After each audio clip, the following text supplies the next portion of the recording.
Hi, I'm Chris Wallace. Bill O'Reilly always told me, Wallace, you can substitute for me once you bring in 20 million viewers. Just kidding. But the fact is, some 24 million of you watch the big Fox News Republican presidential debate. That's the biggest audience in the history of the Fox News channel, and it's the highest rated non-sports telecast ever on cable. We're going to drill down tonight into what happened in the debate and how it has changed the shape of the race for the GOP nomination. There were plenty of fireworks, confrontations, even some humor as the candidates went after each other and us, the moderators, Bret Baier, Megyn Kelly, and me. Things got explosive right from the start.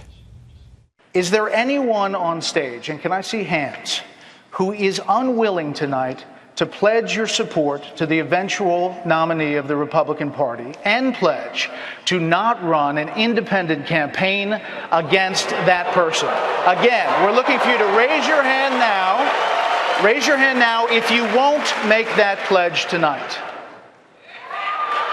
Mr. Trump, you can't say tonight that you can make that pledge. I cannot say. I have to respect the person that if it's not me, the person that wins. If I do win and I'm leading by quite a bit, that's what I want to do. I can totally make that pledge. If I'm the nominee, I will pledge I will not run as an independent. How would you destroy ISIS in 90 days? Megyn, we need a commander-in-chief that speaks the truth. We will not defeat radical Islamic terrorism so long as we have a president unwilling to utter the words radical Islamic terrorism. I want to ask you about your business record. Trump corporations, casinos and hotels have declared bankruptcy 4 times over the last quarter century. Question, sir, with that record, why should we trust you to run the nation's business? Because I have used the laws of this country, just like the greatest people that you read about every day in business have used the laws of this country, the chapter laws, to do a great job for my company, for myself, for my employees, for my family, etc. I have never gone bankrupt, by the way. I have never. But out of hundreds of deals, but sir, excuse me, that's your line, but your companies have gone bankrupt. What am I saying? Out of hundreds of deals that I've done, hundreds, on 4 occasions, I've taken advantage of the laws of this country, like other people. Well, tonight, since we have all been getting so many questions about what it was like to be on that stage, to be one of the moderators dealing with all those candidates, we're going to do something a little different. We're going to take you behind the scenes. Joining me now, co-moderator and anchor of Special Report, Bret Baier. Welcome to The Factor. Thank you. New place for both of us. So, on a few hours sleep, and I got to say, few hours sleep. That's right. Your thoughts the day after about this debate? Well, I think it was obviously a surprise to see that many people tune in. I knew it was going to be a big night. I just don't think I knew that it was going to be 24 million people. I think that going into the debate, we had a feeling it was going to be big. I think overall, we covered all the topics we wanted to cover. We were pointed, but I think on balance fair. And I've heard all kinds of reactions, as I know you have. My Twitter feed is filled.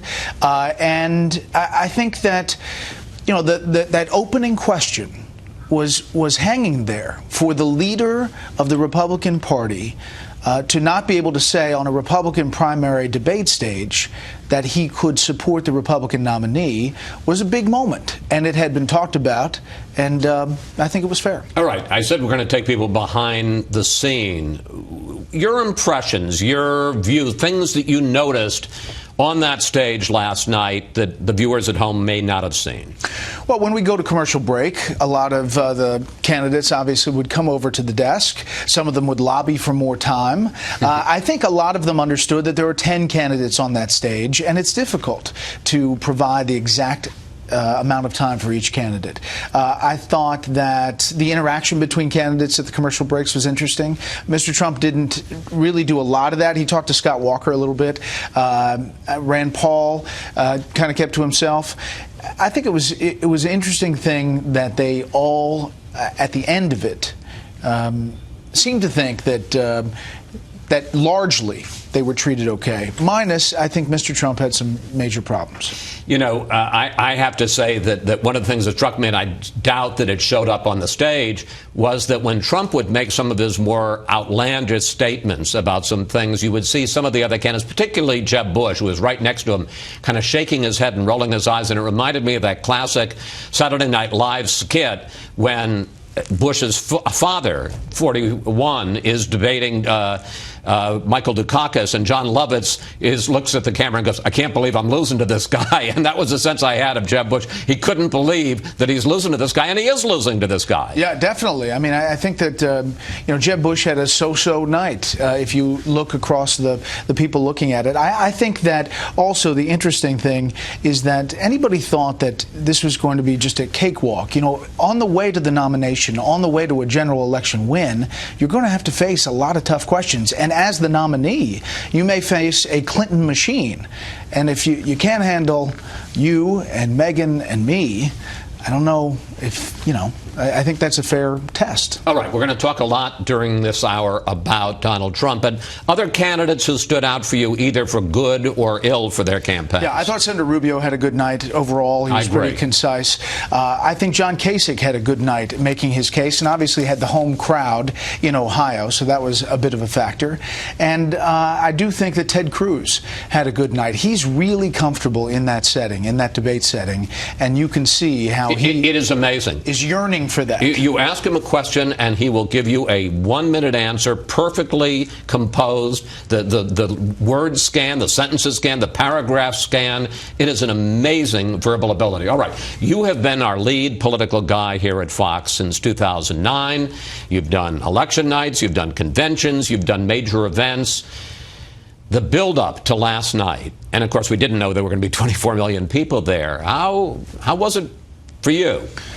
Yeah, I mean, it was a little nerve-wracking. I think, when the light went on and you got over the original little butterflies, the 8:50 to 9 p.m. time was a little iffy, a little awkward with the candidates on the stage there, and it didn't go as we really planned. They came out a little early and just stood there and didn't talk to each other. That didn't work. But once we got to 9, I felt we were rolling, and you kind of had this feeling like we're in it. And I looked at you, and it was fun. Okay, we got less than a minute left. Just give people a sense of how intense the preparation was, preparing these questions, and how long it took us. It took a long time. I mean, weeks, and you were doing it on vacation in Martha's Vineyard. I was doing it at home late at night, and then we get into this room in Cleveland and really go over these questions one after another. And I should say, we collectively stand by each one of the questions that was delivered on Thursday night. Absolutely. 100%. And each one of us, and as well as the team,